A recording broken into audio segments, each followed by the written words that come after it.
Gibran adalah titisan Jokowi Ahok, pantas kini jadi incaran, tegas, lugas, dan keras pada korupsi dan intoleran.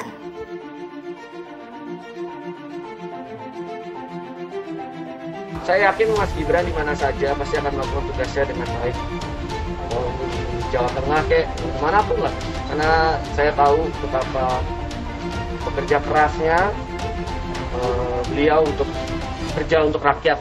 Jadi dimanapun saya yakin itu juga saya komentarnya pasti lebih banyak yang memberikan masukan, banyak memberikan wejangan tentang di politik.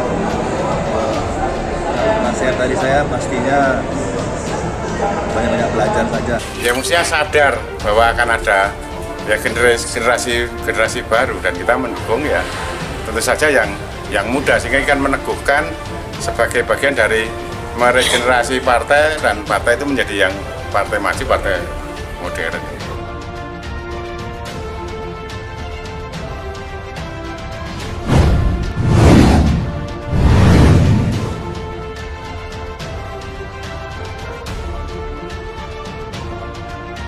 Bagi saya, Jokowi dan Ahok adalah sang fenomenal. Kemunculannya mampu membuat Indonesia bergairah. Masyarakat yang biasanya sentimen dan antipati kepada politisi tidak berlaku untuk Jokowi dan Ahok. Keduanya mampu menjadi teladan dan idola masyarakat. Uniknya, baik Jokowi maupun Ahok datang dari rakyat biasa, bukan dari keluarga ningrat, bukan juga ketua partai atau pimpinan ormas. Keduanya sudah pernah merasakan susahnya menjadi rakyat kecil. Jokowi dan Ahok punya visi kerja yang sama-sama bersih, profesional, bekerja keras, dan bekerja cerdas. Bedanya, Jokowi yang orang Solo cenderung lebih santun dan halus, sedangkan Ahok yang berasal dari Bangka cenderung keras dan meledak-ledak kalau marah. Bedanya lagi, Jokowi berhasil menjadi presiden 2 periode berturut-turut, sedangkan Ahok kurang beruntung karena kalah di Pilkada DKI 2017. Dipenjara 2 tahun karena kasus penistaan agama, meskipun akhirnya menjadi komisaris utama Pertamina.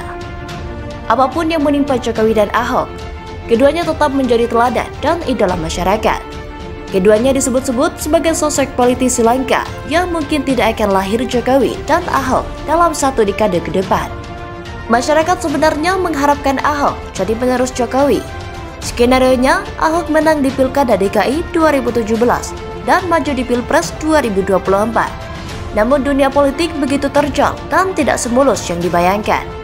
Saat ini posisi Ahok sudah terkunci dan tidak bisa menjadi presiden karena pernah menjadi narapidana. Banyak yang pesimis setelah Jokowi lengser di tahun 2024 dan setelah Ahok terkunci tidak bisa menjadi presiden, tidak akan muncul politisi yang bisa seperti keduanya. Saya pun sempat pesimis. Namun saya kira sudah ada sosok yang sangat potensial untuk meneruskan jejak Jokowi dan Ahok. Saya kira Gibran bisa menjadi titisan Jokowi dan Ahok ini. Saya tidak menyangka Gibran akan melakukan manuver besar dalam hidupnya. Saya pikir Gibran tidak tertarik dengan politik dan lebih fokus berbisnis, apalagi usianya masih sangat muda. Namun siapa sangka, tiba-tiba Gibran bergabung dengan PDIP. Saya tidak tahu persis apakah ini keinginan Gibran pribadi atau saran dari Jokowi atau Mega. Yang pasti dengan segala kemudahan yang ada, laga Gibran cukup cerdik dan visinya jelas, yaitu menjadi wali kota Solo. Terjunnya Gibran ke dunia politik serta maju di Pilkada Solo membuat masyarakat Solo sangat bergairah. Suasana ini persis seperti saat Jokowi menjadi wali kota Solo. Masyarakat Solo sangat antusias dan bergairah. Pergerakan Gibran di Solo juga mampu menarik para politisi senior berkunjung menemui Gibran. Tidak hanya itu, banyak partai yang mulai mengkhawatirkan Gibran. Salah satunya Demokrat. Demokrat khawatir sinar Gibran lebih terang dibanding AHY. Dengan usia yang masih sangat muda, Gibran masih bisa berkembang lebih pesat lagi. Tidak tanggung-tanggung, guru politik Gibran adalah ayahnya sendiri, yakni Joko Widodo. Orang yang tidak pernah kalah di pemilu. Orang yang berhasil memenangkan pemilu 5 kali berturut-turut sejak Pilkada di Solo. Gibran punya kesempatan lebih untuk menyerap ilmu politik dari ayahnya. Soal kesantunan berpolitik, Gibran bisa meniru ayahnya. Untuk soal lain, Gibran bisa meniru orang lain, misalnya Ahok. Ahok nampaknya menaruh harapan besar kepada Gibran. Pada Rabu malam tanggal 7 April 2021, Ahok berkunjung ke Solo menemui Gibran. Padahal sudah 9 tahun Ahok tidak ke Solo. Terakhir kali ke Solo yaitu tahun 2012 untuk bertemu dengan Jokowi. Pada pertemuan itu, Ahok merasa Gibran sudah menguasai soal memimpin. Ahok menyebut kepemimpinan Gibran sudah sangat baik, sudah mengurusi pendidikan, kesehatan, tinggal soal taman mungkin agar lebih hijau. Gibran sangat senang dengan kedatangan Ahok. Gibran mengaku sangat mengidolakan Ahok. Gibran menyebut Ahok sebagai orang yang tegas dan cak-cek atau cekatan dalam menyelesaikan persoalan.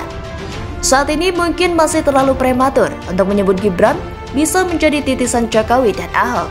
Namun 5-10 tahun ke depan, saya kira Gibran sudah jauh lebih hebat. Jika Gibran benar-benar bisa meniru gaya kepemimpinan Jokowi dan Ahok sekaligus, mungkin Gibran akan menjadi pemimpin yang lengkap, cerdas dalam langkah, santun dalam bertutur kata, sekaligus bisa tegas dan cekatan dalam menyelesaikan persoalan. Saya kira peluang Gibran untuk menjadi pemimpin masa depan Indonesia sangat terbuka lebar, asalkan Gibran terus berhati-hati, serta mau belajar bagaimana menjadi seorang pemimpin hebat, baik dari Jokowi maupun Ahok.